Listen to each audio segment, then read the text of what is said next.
नमस्कार। आज हम संविधान के एक बहुत अहम हिस्से पर बात करने जा रहे हैं। अहम तो है, पर अक्सर मौलिक अधिकारों की धूम में ये थोड़ा सा पीछे रह जाता है। हाँ, बिल्कुल। हम बात कर रहे हैं मौलिक कर्तव्यों की, फंडामेंटल ड्यूटीज। ये वो जिम्मेदारियां हैं जो संविधान हर भारतीय नागरिक से उम्मीद करता है। जी, और ये संविधान के भाग 4A अनुच्छेद 51A में दिए गए हैं। बिल्कुल, अनुच्छेद 51A। तो आज की हमारी ये जो बातचीत है, इसका आधार है प्रहार 2025 भारतीय राजनीति और संविधान दस्तावेज के कुछ हिस्से। जी, और हम कोशिश करेंगे कि इन कर्तव्यों की जड़ तक जाएं, मतलब ये क्यों आए, कैसे आए, आज इनकी क्या अहमियत है और ये हमारे अधिकारों के साथ कैसे जुड़ते हैं ना। हाँ, ये समझना बहुत जरूरी है, अधिकारों और कर्तव्यों का ये रिश्ता। एक बात जो मुझे काफी दिलचस्प लगती है वो ये कि ये मूल संविधान में थे ही नहीं। नहीं थे, बिल्कुल। इन्हें तो 1976 में 42nd संशोधन के जरिए जोड़ा गया और इसके पीछे स्वर्ण सिंह समिति की सिफारिशें थी। हाँ, स्वर्ण सिंह समिति, उनका बड़ा रोल था इसमें। और एक और बात, ये मौलिक अधिकारों जैसे नहीं है, मतलब आप इन्हें लागू करवाने कोर्ट नहीं जा सकते। सही कहा, ये गैर न्यायोचित, नॉन जस्टिशिएबल है। ज्यादातर नैतिक दिशा निर्देश कह सकते हैं इन्हें। तो चलिए इसी विषय पर आज थोड़ी गहराई से बात करते हैं। जरूर। तो सबसे पहला सवाल यही उठता है कि ये मौलिक कर्तव्य आखिर हैं क्या? आसान शब्दों में क्या है ये? देखिए, आसान भाषा में कहें तो ये कुछ नैतिक जिम्मेदारियां हैं हर नागरिक के लिए। इनका मकसद सिर्फ नियम बताना नहीं है, बल्कि नागरिकों में देश के प्रति, समाज के प्रति एक जिम्मेदारी की भावना जगाना है। अच्छा, मतलब एक सेंस ऑफ रिस्पॉन्सिबिलिटी पैदा करना। हाँ, बिल्कुल। जैसे पहला कर्तव्य ही है कि संविधान का पालन करें, उसके आदर्शों, संस्थाओं, राष्ट्रध्वज और राष्ट्रगान का आदर करें। और ये सिर्फ एक फॉर्मेलिटी नहीं है ना, मतलब दिल से सम्मान। हाँ, बिल्कुल। ये संविधान के जो मूल मूल्य हैं, उनको अपनाने की बात है। और ये लिस्ट यहीं खत्म नहीं होती। अनुच्छेद 51A में और भी कई बातें हैं, जैसे स्वतंत्रता संग्राम के जो महान आदर्श थे जिन्होंने हमें प्रेरित किया।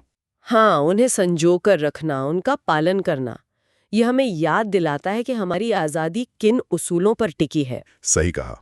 और फिर देश की संप्रभुता, एकता, अखंडता, इनकी रक्षा करना। ये तो बहुत ही बुनियादी बात है। मतलब राष्ट्र की नींव को मजबूत रखने की जिम्मेदारी ये हर नागरिक की है। और जरूरत पड़ने पर देश की रक्षा करना, राष्ट्र सेवा के लिए तैयार रहना, ये भी इसमें शामिल है। जी हाँ। और समाज को लेकर भी इसमें कुछ बहुत महत्वपूर्ण बातें हैं मुझे लगता है, जैसे भारत के सभी लोगों में समरसता, भाईचारे की भावना। बिल्कुल, समान भ्रातृत्व की भावना। और ये भावना धर्म, भाषा, प्रदेश या वर्ग, इन सब भेदभावों से ऊपर होनी चाहिए। हाँ, और साथ ही ऐसी प्रथाओं को छोड़ना जो स्त्रियों के सम्मान के खिलाफ हों, ये तो आज भी, बल्कि शायद पहले से ज्यादा प्रासंगिक है। बहुत ज्यादा प्रासंगिक है। और देखिए, ये सिर्फ सामाजिक समरसता तक ही नहीं रुकता।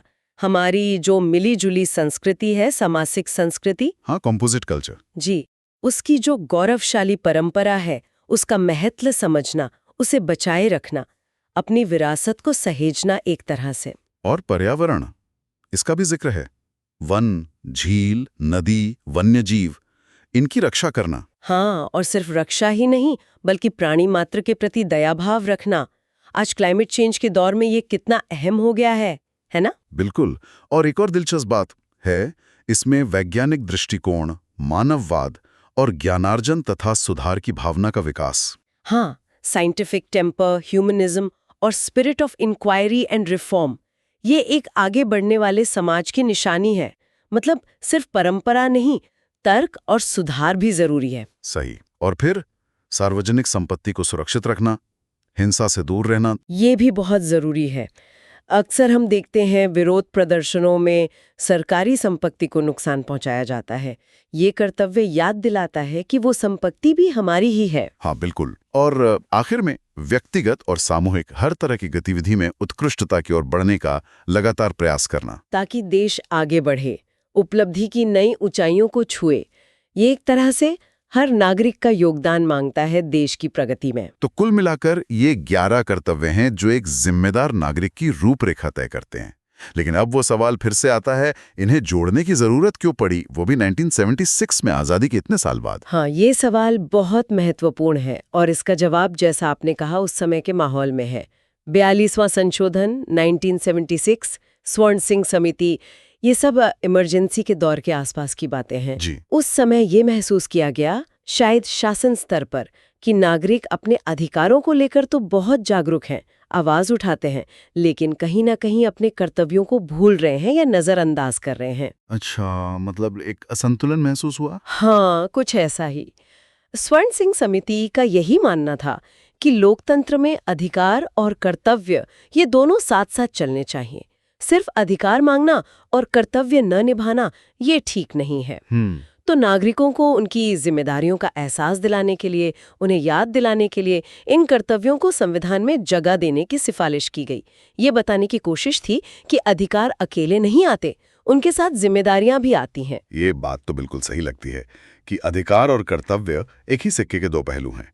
संविधान हमें मौलिक अधिकार देता है, बताता है कि राज्य से हमारी क्या उम्मीदें हो सकती हैं, हमारी आज़ादी क्या है। हाँ, बिल्कुल। और दूसरी तरफ ये मौलिक कर्तव्य हमें बताते हैं कि भाई नागरिक होने के नाते राज्य के प्रति, समाज के प्रति, दूसरे नागरिकों के प्रति हमारे भी कुछ फर्ज हैं, कुछ दायित्व हैं। जी, और यही संतुलन एक स्वस्थ लोकतंत्र की पहचान है। गांधी जी भी तो यही कहते थे कि अधिकार कर्तव्यों से निकलते हैं। अगर हर कोई अपना कर्तव्य निभाए तो सबके अधिकारों की रक्षा अपने आप हो जाएगी।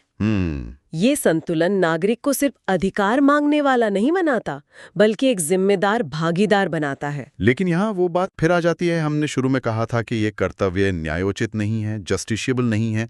इसका ठीक ठीक मतलब क्या है? और अगर ये कानूनी तौर पर लागू नहीं हो सकते तो फिर इनका क्या महत्व रह जाता है? कोर्ट वगैरह का इस पर क्या कहना है? आपने बिल्कुल सही पॉइंट उठाया। गैर न्यायोचित होने का सीधा मतलब यही है कि अगर कोई नागरिक इन कर्तव्यों का पालन नहीं करता तो आप उसे सीधा अदालत में घसीट नहीं सकते। हाँ। जैसे आप मौलिक अधिकारों के हनन पर कोर्ट जा सकते हैं, वैसा इनके लिए नहीं कर सकते। मतलब सिर्फ कर्तव्य पूरा न करने पर कोई सीधी कानूनी सजा का प्रावधान अनुच्छेद 51A में नहीं है। तो फिर वही सवाल, फिर इनका फायदा क्या? क्या ये बस अच्छी अच्छी बातें हैं जो संविधान में लिख दी गईं? नहीं नहीं, ऐसा बिल्कुल नहीं है।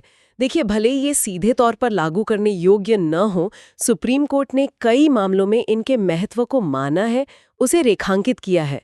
ये सिर्फ नैतिक बातें नहीं हैं, इनका कानूनी और संवैधानिक वजन भी है। अच्छा, ये कैसे? क्या कुछ उदाहरण है? मतलब किन मामलों में कोर्ट ने ऐसा कहा? हाँ, कई मामले हैं। जैसे एक मामला था AIIMS छात्र संघ बनाम AIIMS का। अब मामला शायद आरक्षण या किसी और नीति से जुड़ा था, लेकिन उसमें कोर्ट ने ये टिप्पणी की कि मौलिक कर्तव्य भी उतने ही महत्वपूर्ण हैं जितने मौलिक अधिकार।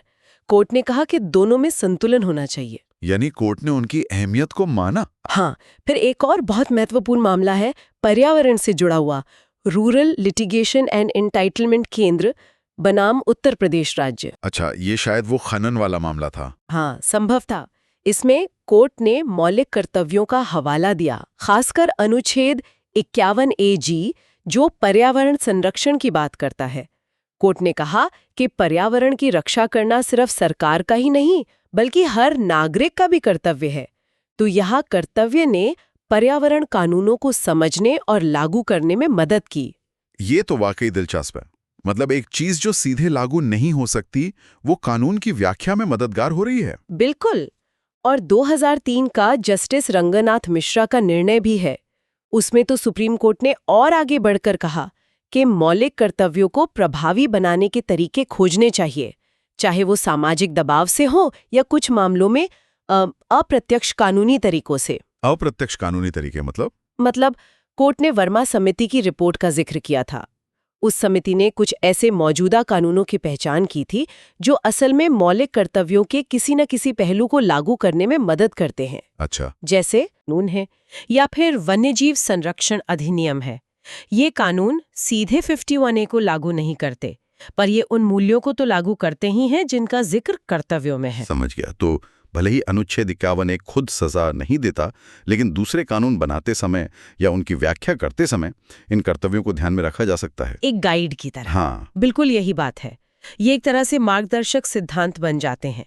ये जजों को कानून के पीछे की भावना, उसकी मंशा समझने में मदद करते हैं। अगर कोई कानून ऐसा है जो किसी मौलिक कर्तव्य को आगे बढ़ाता है, तो कोर्ट उसे सही ठहराने की तरफ ज्यादा झुकेगा। ये संविधान की आत्मा का हिस्सा है। और ये फिर से हमें वहीं ले आता है, अधिकार और कर्तव्यों का तालमेल। हमारे सोर्स डॉक्यूमेंट में भी ये लिखा है कि जब कर्तव्यों का बोध होता है तो अधिकारों का इस्तेमाल भी ज्यादा रचनात्मक और जिम्मेदार तरीके से होता है। ये कैसे होता है? देखिए, जब हमें ये पता होता है कि हमारे सिर्फ अधिकार ही नहीं, कुछ जिम्मेदारियां भी हैं, जैसे सार्वजनिक संपत्ति की रक्षा, भाईचारा बनाए रखना, पर्यावरण का ध्यान रखना, तो हम अपने अधिकारों का इस्तेमाल करते हुए इन बातों का भी ध्यान रखते हैं। जैसे मान लीजिए, अभिव्यक्ति की आज़ादी हमारा अधिकार है, बहुत ज़रूरी अधिकार है, लेकिन अगर हमें भाईचारा बनाए रखने का अपना कर्तव्य भी याद है, तो शायद हम ऐसी बातें कहने से बचेंगे जिनसे समाज में नफरत या दुश्मनी फैले, है ना? हाँ, बात तो सही है। मतलब कर्तव्य एक तरह से अधिकारों के इस्तेमाल पर एक नैतिक लगाम लगाते हैं या दिशा देते हैं। हाँ, बिल्कुल, एक आंतरिक अनुशासन की तरह। ये हमें याद दिलाते हैं कि हमारे अधिकार असीमित नहीं हैं, उनका इस्तेमाल समाज के भले को ध्यान में रखकर होना चाहिए। इसी से अधिकारों और जिम्मेदारियों में वो संतुलन बनता है जो किसी भी मैच्योर डेमोक्रेसी के लिए जरूरी है। तो अब अगर हम फिर से इनके गैर न्यायोचित प्रकृति पर आएं, तो क्या हम ये कह सकते हैं कि भाई कानूनी तौर पर लागू ना होने के बावजूद ये कई तरह से महत्वपूर्ण है? निश्चित रूप से। पहला, जैसा हमने कहा, ये नागरिकों के लिए एक नैतिक गाइड है। एक अच्छे नागरिक का क्या आचरण होना चाहिए, ये बताते हैं। दूसरा, ये राष्ट्रीय एकता और देशभक्ति की भावना को मजबूत करते हैं। जब सब नागरिक संविधान, राष्ट्रध्वज का सम्मान करें, देश की एकता की बात करें, तो जाहिर है एकजुटता बढ़ती है। और अदालतों के लिए भी इनका रोल है, जैसा हमने देखा। हाँ, वो तीसरा पॉइंट, ये कानूनों की व्याख्या में, उनकी संवैधानिकता जांचने में अदालतों की मदद करते हैं। और चौथा, ये नागरिकों को राष्ट्र निर्माण में सक्रिय भाग लेने के लिए प्रेरित करते हैं। कैसे? जैसे उत्कृष्टता के लिए प्रयास करना, वैज्ञानिक सोच अपनाना, पर्यावरण बचाना, ये सब काम आखिर में देश को ही तो आगे ले जाते हैं। तो इनका मकसद सिर्फ कागजी या प्रतीकात्मक नहीं है, बल्कि नागरिकों को एक्टिव बनाना है, एक बेहतर समाज बनाने के लिए। एकदम सही। संविधान में इन्हें डालने का मकसद ही यही था कि ये हमारे सोचने का, हमारे व्यवहार का हिस्सा बने, रोजमर्रा की जिंदगी में दिखें। भले ही पीछे कानून का डंडा ना हो, ये स्व अनुशासन पर आधारित नागरिकता का एक आदर्श है। चलिए, तो अब तक जो हमने बात की उसे थोड़ा समेटते हैं। हमने देखा कि मौलिक कर्तव्य अनुच्छेद 51A में 1976 में 42वें संशोधन से आए स्वर्ण सिंह समिति की सिफारिश पर। हाँ, और ये नागरिकों के लिए नैतिक जिम्मेदारियां हैं। उद्देश्य है देशभक्ति, एकता, भाईचारा, वैज्ञानिक सोच, उत्कृष्टता, इन सब को बढ़ावा देना, हमारी विरासत और पर्यावरण की रक्षा भी। और सबसे खास बात, ये मौलिक अधिकारों की तरह सीधे कोर्ट से लागू नहीं होते, ये गैर न्यायोचित हैं। बिल्कुल, लेकिन इसके बावजूद इनका महत्व कम नहीं है। ये नागरिकों के लिए गाइड है, अदालतों के लिए व्याख्या में सहायक है और एक जिम्मेदार नागरिक समाज बनाने में मदद करते हैं। सुप्रीम कोर्ट ने भी इनकी अहमियत को बार बार माना है। हाँ, ये हमें याद दिलाते हैं कि नागरिक होने का मतलब सिर्फ अधिकार मांगना नहीं, जिम्मेदारियां निभाना भी है। सही कहा। तो आज की इस पूरी चर्चा से ये तो साफ है कि मौलिक कर्तव्य हमारे संविधान का एक बहुत अहम हिस्सा है, भले ही उन पर उतनी बात ना होती हो। ये हमारे संवैधानिक ढांचे में राइट्स और ड्यूटीज के बीच एक संतुलन बनाने की कोशिश है। हाँ, और ये हमें एक ऐसा नागरिक बनने की प्रेरणा देते हैं जो अपने अधिकारों के लिए सजग तो हो, पर साथ ही अपने समाज और देश के प्रति अपने फर्ज को भी समझे और निभाए। हमने आज मौलिक कर्तव्यों की शुरुआत, उनके अलग अलग पहलुओं और उनकी अहमियत पर काफी विस्तार से बात की।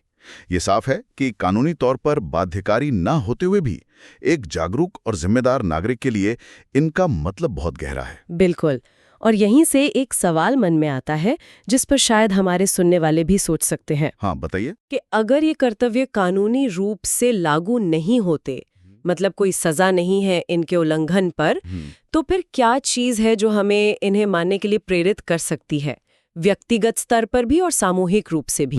अच्छा सवाल है। क्या बिना कानूनी दबाव के सिर्फ इन कर्तव्यों के बारे में सोचना, इन्हें अपने जीवन में उतारने की कोशिश करना, हमारे सिटीजनशिप के एहसास को, हमारी राष्ट्रीय पहचान को मजबूत कर सकता है? और अगर हाँ, तो कैसे? हाँ, तो कैसे?